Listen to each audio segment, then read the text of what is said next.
This is the end of the beginning. Welcome to today's show.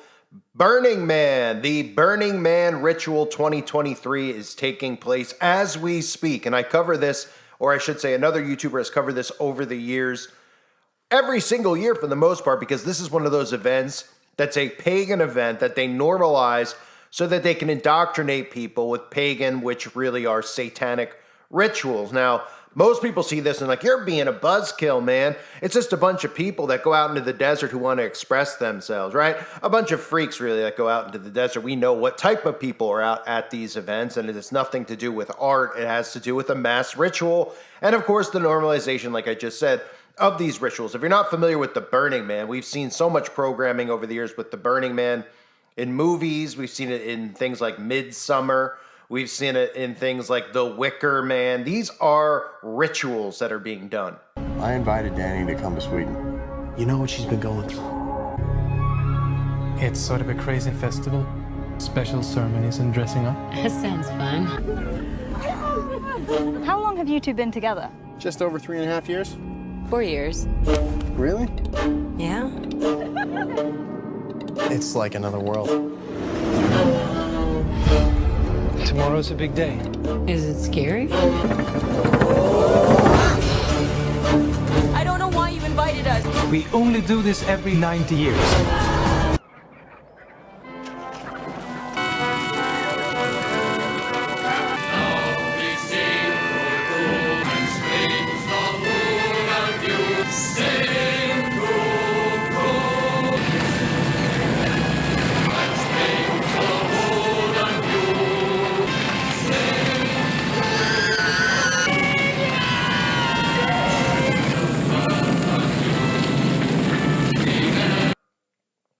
So they can go to these events, they could go out in the middle of the desert, and again, they pretend like these have nothing to do with human sacrifice, but they actually do. In The Wicker Man, of course, you saw the human being inside of the Wicker Man. It was a sacrifice to their gods, their god Lucifer. You saw the goat conveniently inside of the Wicker Man. So we have the Wicker Man ritual, and again, all the artwork there expresses, you'll see, I'm going to show you. I sat and I went through all the artwork that was on display just so I could cover this video and hopefully wake some people up so they could see all the same symbols being used in the artwork there and the same types of themes, right?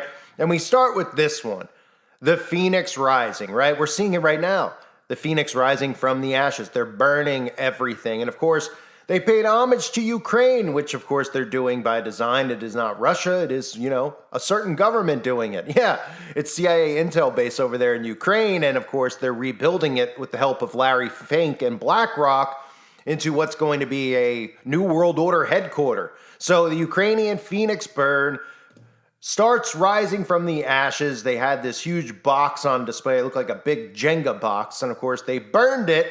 And of course, the whole theme was that after they burn it all down, the Phoenix will rise from the ashes. We see the Phoenix being used all the time by famous YouTubers, by famous celebrities. Obviously, they indoctrinate people with it. We've seen it in Hunger Games, of course, as a symbol from Hunger Games, which is exactly what's happening now.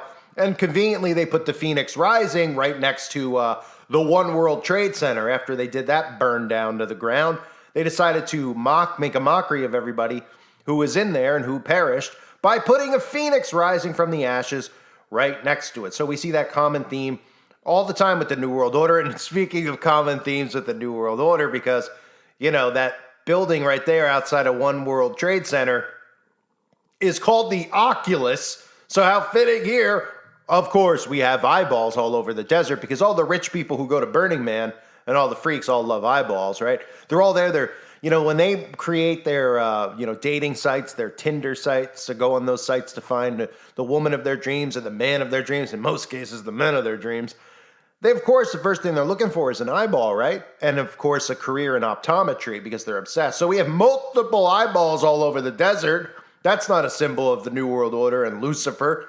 That's not why it's on the back of the dollar bill or anything. That's not why the Masons and all the secret societies teach that it's the all-seeing eye of Lucifer.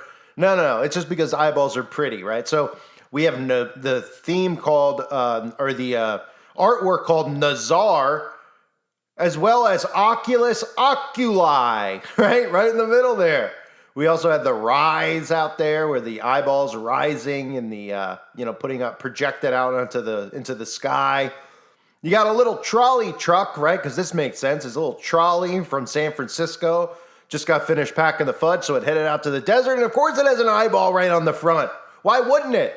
Because eyeballs are just so cool. And if you don't think that this stuff is just, symbolic of the occult, I don't know what to tell you. If you don't think this is an occult event, and art is always used to express the occult and these secret societies, I don't know what to tell you. And if you don't think that this is all biblical, I don't know what to tell you. Because here, take a look at this. It's the Chapel of Babel on display out at the Burning Man. That's right. The Chapel of Babel, paying homage to the Tower of Babel. The same thing that they're trying to rebuild right now. This is all biblical, of course, even having Amazon trying to make a building that looks awfully similar to the Tower of Babel. They're obsessed with the Tower of Babel and the rebuilding of the Tower of Babel. You might remember what God did when they were building the Tower of Babel and how he divided the nations and scattered people and scattered the languages called Babel, right? Why we say Babel when somebody speaks Babel or gibberish. But the Chapel of Babel, this isn't biblical at all, is it?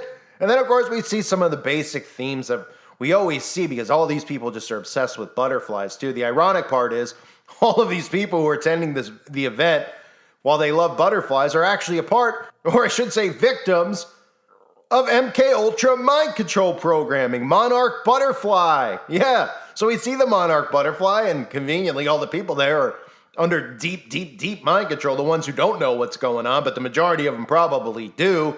And then if this isn't obvious enough, I don't know what is. We have a little display there called Amon-Ra.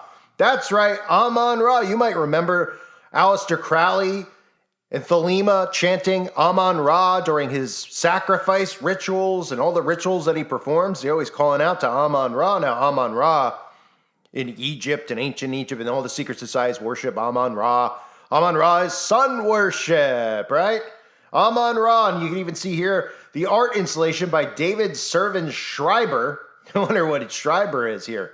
David Servin Schreiber. That last name sounds like he'll take extra cream cheese with that bagel. But the striking piece links spirituality and sustainability, powered by solar panels for illumination.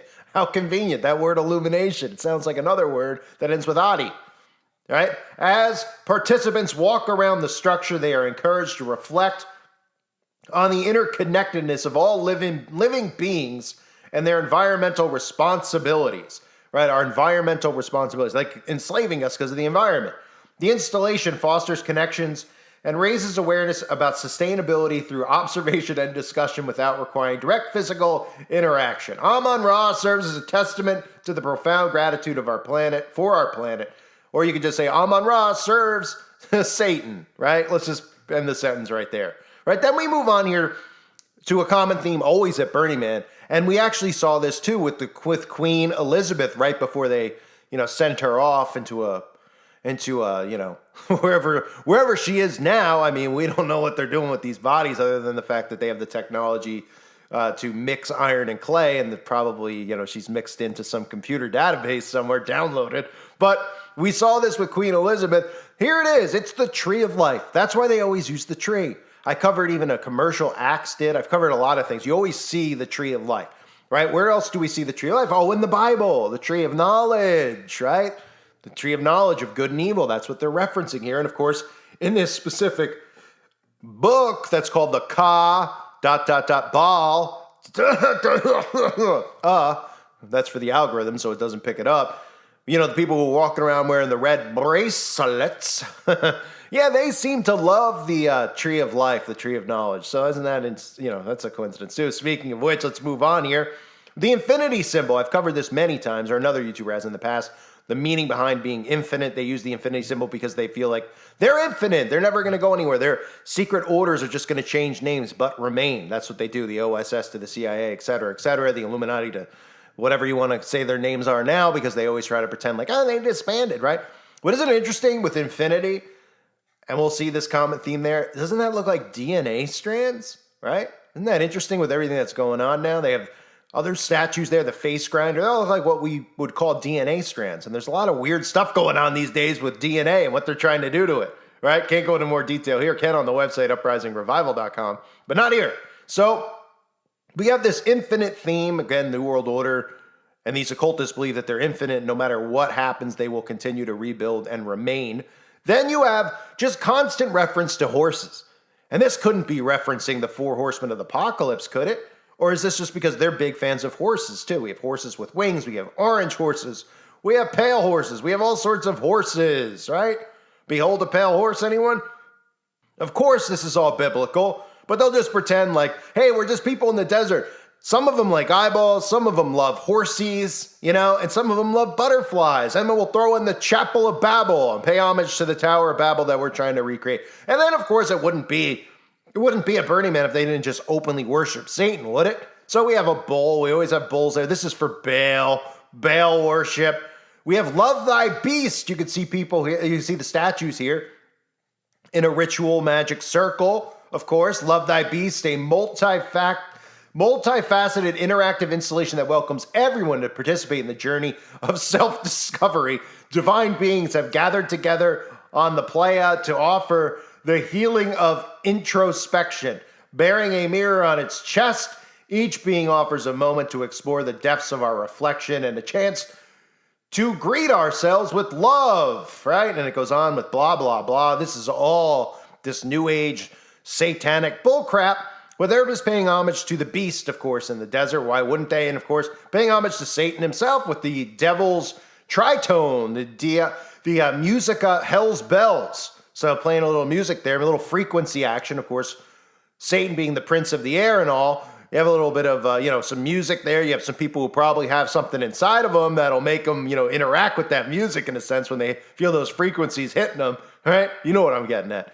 Then we move on. We have, of course, snakes, right? They love snakes. Snakes. I don't know no snakes.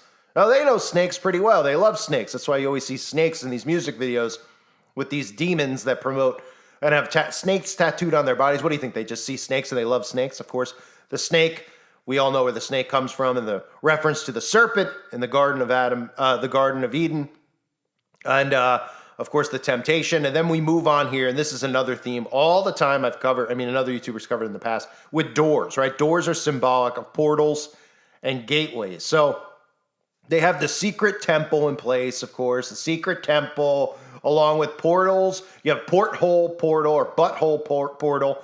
Then you have door to somewhere, right? We see this in music videos a lot, the theme of the door. There'll always be like light coming surrounding the door, like in Poltergeist. And nobody knows. They're just like, oh, isn't that interesting? Rihanna has a door and the door's lighting up and she goes through the door and she's wearing white and then she's suddenly wearing black. Right? This is crossing over through dimensions. This has everything to do with what they're trying to do, what they're trying to summon from the other side. Speaking of which, here's just a few other random ones that I found interesting. We have BitCube, no relation to,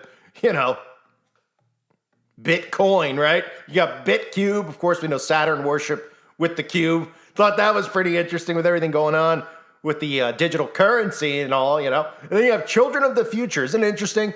Looks like a 2-year-old, created this, but of course, they pretend like this is just some wonderful type of art. And, Children of the Future. Looks like there's a cage there, a bird cage, right? So what do we know the bird cage represents? Mind control, slaves to mind control, right? We always see the birdcage, Taylor Swift, Britney Spears. These musicians constantly show bird cages, and they're sitting in bird cages telling you, their handlers are saying, that these are our mind-controlled slaves who are indoctrinating you and influencing your behavior. And of course, the children of the future will all obviously be trapped inside of a birdcage in a sense because they'll have no free thought because they're under mind control. So isn't that interesting? Children of the future, and of course, wouldn't be children of the future unless we had this. Binary, right? And I'm non-binary. I know you guys are too. So Emma Lindsay and Emma Leafly, wonder what they're into. Binary is an interactive or installation designed on the outside to look like bathroom stalls, right? The work is mentioned to confront the socio-cultural dichotomy that gender often is thought to be, right? Because, gender is just a huge trap. We should all just be one, like the Baphomet, right? Gender is just it's a socio-cultural trap is really what it is, right? We're all, the fact that I have a penis, you got a that, whatever you got, right? These are traps. This isn't fair, right? We all should just be like the Baphomet and just have one gender, and we should all take dumps wherever we want, right? If you want to take a dump in a woman's urinal, I guess you should be allowed to. Even if, no matter what you have, as long as you identify as whatever's on the door, let's just remove it all. Let's just go crazy and we'll all go to the bathroom wherever we want. Yay, right? Welcome to New World Hell, right? So, of course, they have to mix in these agendas that are out there, pretending, of course, as always, that they're oppressed, because that's what they tend to do. So, if you look at this event, obviously, if you're not familiar with the Burning Man, it is linked directly to the Beltane, which occurs on May 1st every year. There's actually, if you even look up rituals, people do the Wicker Man ritual all the time. Now, it doesn't mean that the human sacrifice is taking place out in the open here, but this is how they normalize these events. We all know, sacrifices done all the time by these people, all the time. But when they do these events out in the open, they don't normally do one, but I wouldn't be surprised if they just stuck somebody in there because nobody would know. And the way society's going, especially with the people that attend these events, they probably would cheer it on. Like the madmen that they are, right? And then 5 minutes later, they'd be like, yeah, it's not a big deal. Well, my good deeds outweigh my bad. Let's castrate somebody, right? So they do these things out in the open. Beltane is celebrated more and more around the world every single year, and very similar rituals. A lot of it's connected to one another. The Beltane is when they say the veil is the second thinnest, which means that, pulling and summoning spirits is very strong, and spiritual warfare is very strong around the times of Beltane as well as Halloween. I always cover those events to make sure that people listening are staying strong in prayer. So we had that, of course, this event with the Phoenix Rising. Very important to note that that's the story, and everybody's like, whoa, that's so great. For Ukraine, they did the Phoenix Rising. It's so wonderful. They put the Phoenix in a big box, then they burned the box, and then out of that box, out of the ashes, rose the Phoenix. And nobody sees the symbolism there, how they're burning that specific spot out there, not telling you why, pretending that something else is going on so that they can get those people out. Because to that, this is a state that's really just run by, or a country really that's run by intel agencies, specifically ours, the CIA, and they don't want those people there anymore. It's going to be a massive intel hub, really. I mean, it already is, but they just want the peasants gone, and they want to rebuild all the structures there. So that's what they're doing, right? And you see the Phoenix Rising. How sick these people are. They have the Oculus again, the eyeball obsession, the monarch butterfly, the Tower of Babel, but that's not, these people aren't obsessed with the Bible and Christianity. Of course they are. They all pretend like we're spiritual. We don't believe in the Bible. It's all they talk about day and night, and all they try to do is defy every single commandment that God has given us. And of course, promote things that are disgusting in the eyes of God. We have Amon-Ra, no big deal. Nothing to see here, folks, just Amon-Ra. No sun worship, infinity, of course, with the DNA strands, the 4 horsemen of the apocalypse, the Baal worship, the beast worship, love thy beast, they say, hell's bells, snakes, cobras, and of course, gateways, portals, and secret temples, all in the name of the Burning Man. And of course, they couldn't forget to mention BitCube, with Bitcoin and Saturn worship, along with children of the future being enslaved. And of course, everybody, pretty much saying that, your gender will not be a thing because you're all going to be Baphomet worshipers and there's only going to be one gender. So this is the garbage going on in the middle of the desert. They'll tell you that this is about love and equality and great people meeting and having fun. And someone like me is crazy because I think these things. No, I know these things. And I've proven this time and time again, of course. It's all in the signs and the symbols, right? You can't deny these things, right? This is how they communicate. But they can deny. A lot of the people who go know what's going on, and then there's a lot of them who are just brain dead, who actually go there because they want to take selfies and upload it online and be like, I was at Burning Man, I was at Coachella, I was here. They have no idea what they're partaking in, but those people are already pretty much long gone as far as their souls are concerned, unless, of course, they snap out of it and wake up. But they'll hear something like this. I get this all the time when I cover, these types of events, the Beltane, summer solstice. These maniacs come over like, you don't know what you're talking about, LOL, blah, blah, blah, because they show up at Stonehenge not knowing what it is, and they're having a great time drinking some beers, and then they see my video like, this guy doesn't know what he's talking about. I was at Stonehenge. There was a ritual. Right? They get all butthurt about it. They want to defend these rituals that they partake in as fun events, and that I'm a buzzkill and I'm no fun. I wouldn't say that depending on what you think fun is, to me this looks like a nightmare. I'd pretty much rather poke in my eyeball with tweezers, no pun intended to the Oculus lovers, that attend this. But I'm pretty fun at events like this if I actually went, because I'd be making fun of every single person there to the point of them probably crying and wetting their pants. But anyway, a reminder, check out the website, uprisingrevival.com. Exclusive content up over there. If you haven't heard the stuff about the worms going on, you might want to join, because the woman had a worm in her brain. Okay, there's a lot of predictive programming behind that, but we all know about these nano things going on, right? These nanotubes. And why that's happening, and of course what's happening in the fall here, but I can't talk about it here. That's why the website exists, because they can't censor free speech over there yet, as you saw probably in my previous video that had Klaus Schwab in the thumbnail. Okay, I was talking about these laws and how they're going after big tech. They're going after them first because that's where the most eyeballs are. Eventually, they'll go after all websites and take them down to have control. But for the time being, they want to make sure they can restrict access to information from people who are not awake on places like YouTube. So most of the people on the website are already awake. But if you're not, you should definitely join if you're not, because there's a lot of information over there for you to learn if you want to know what's actually going on. You can educate yourself, a real education, unlike the public school system or just the school system in general. The fake indoctrination that you get of lies. This is a real education over there and exclusive uncensored content. So check it out, uprisingrevival.com. A reminder to sub to my backup channels, link below. And if you want to support this work, if you find it useful, even if you think it's every day for me to upload, I have a Patreon. It's a way you can support the channel and help fight censorship. Okay, it helps me create more content. It takes a lot of time. Some people message me like, how do you make 2 videos a day, 3 videos a day? They're all like decent videos, good quality video. I work really hard at this because I care a lot about helping wake people up. So if you want to support the work, you can always become a Patreon. It's appreciated. If not, it's perfectly okay. Thank everyone just for being here, for your support, and subbing to my backup channels. I thank you guys again. And one other thing, I was thinking about this morning, how like all these YouTubers, they're always like, share, subscribe, or like in the beginning, they're like, make sure they always point and like have a subscribe button. I'm sure you've all seen millions of those, right? And I'm like thinking, because in my videos in the beginning, most of the time, I'm like, hey, make sure you sub to my other channel, right? Not even the channel you're listening to, because I'm just trying to make sure that people are on my backup channels. Do any of these other big YouTubers even think about having backup channels? It's pretty insane, right? I have to like promote backup channels and other channels. These guys are just like, please thumbs up my video and like it, right? And I'm like, please sub to my other channel, because I know this one's going to be terminated. It's pretty funny, isn't it? Anyway, I thank everyone for being here. Hope you're all doing well. God bless all of you and your families.